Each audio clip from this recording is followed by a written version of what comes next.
Narito ang mga balita sa araw na ito. 26 katao patay sa pag-atake sa Mali.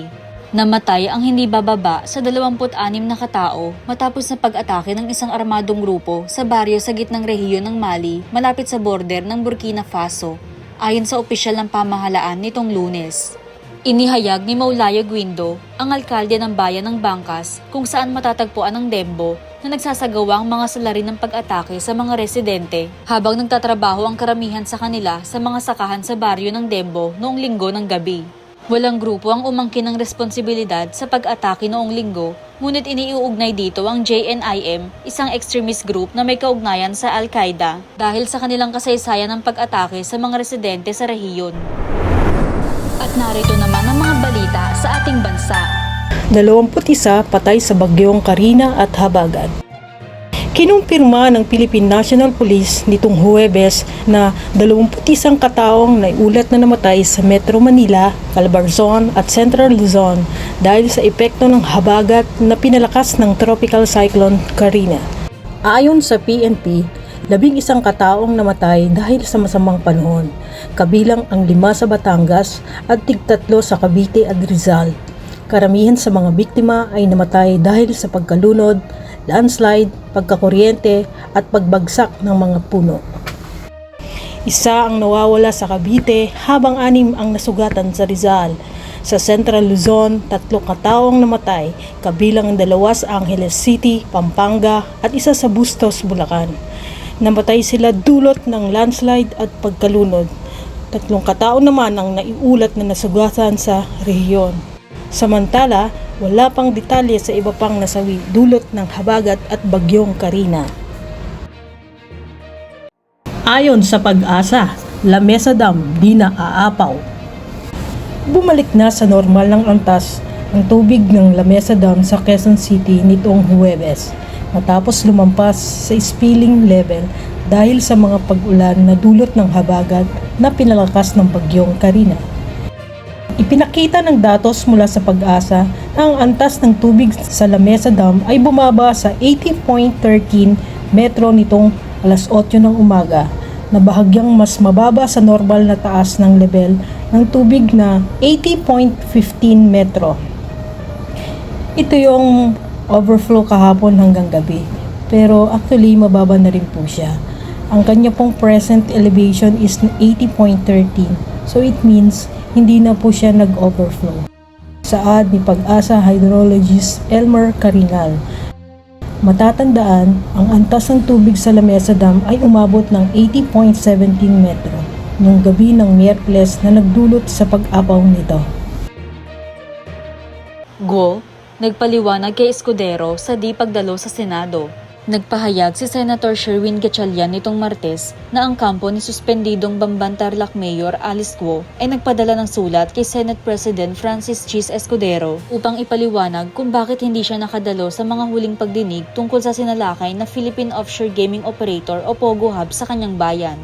Kinumpirma ni Gatchalian na nakuha niyang impormasyon matapos makausap si Escudero noong Lunes pagkatapos ng ginanap na State of the Nation address ni Pangulong Ferdinand Bongbong Marcos Jr.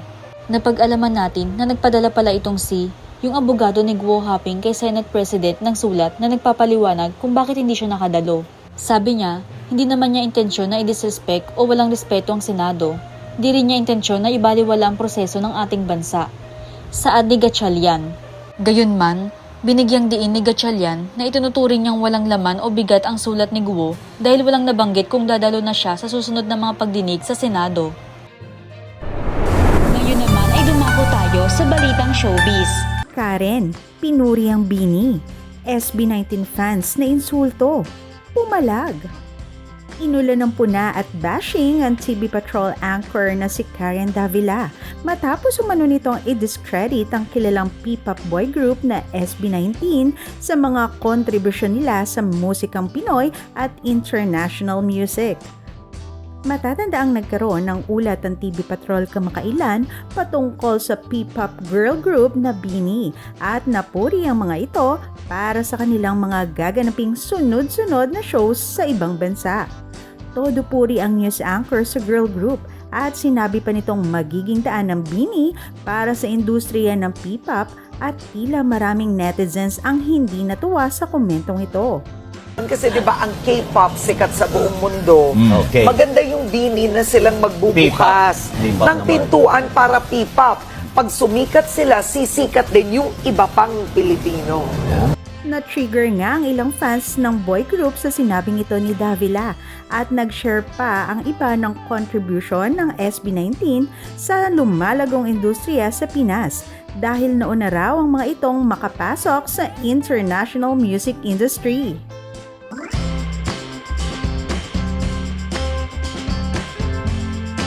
Blackpink, may world tour sa 2025. Nakatakdang magkaroon ng comeback at world tour sa taong 2025 ang K-pop girl group na Blackpink. Inanunsyo ng founder at executive producer ng YG Entertainment na si Yang Yun-suk ang magandang balita sa isang YouTube video. 게 혹시 내년이요? 내년 계획이라고 할 것까지는 없고요. 내년에는 굉장히 많은 가수들이 동시에 활동하지 않을까라는 생각이 좀 들어요. 가장 많은 분들이 기다리는 블랙핑크의 컴백이 있을 거고요. 예. 또 블랙핑크의 월드 투어가 시작이 되는 해이기도 하고요. 예. Matatandaang noong 2022 pa ang huling music project ng Blackpink bilang grupo, kung saan inilabas nila ang kanilang ikalawang studio album na Born Pink. Nag-renew ang Blackpink ng kanilang mga kontrata para sa grupo kasama ang YG Entertainment noong December 2023. Nagdaos naman ng grupo na isang 2-night concert sa Pilipinas noong Marso 2023 bilang bahagi ng kanilang Born Pink World Tour. Ako si Jenny Rose Albason, nag-uulat.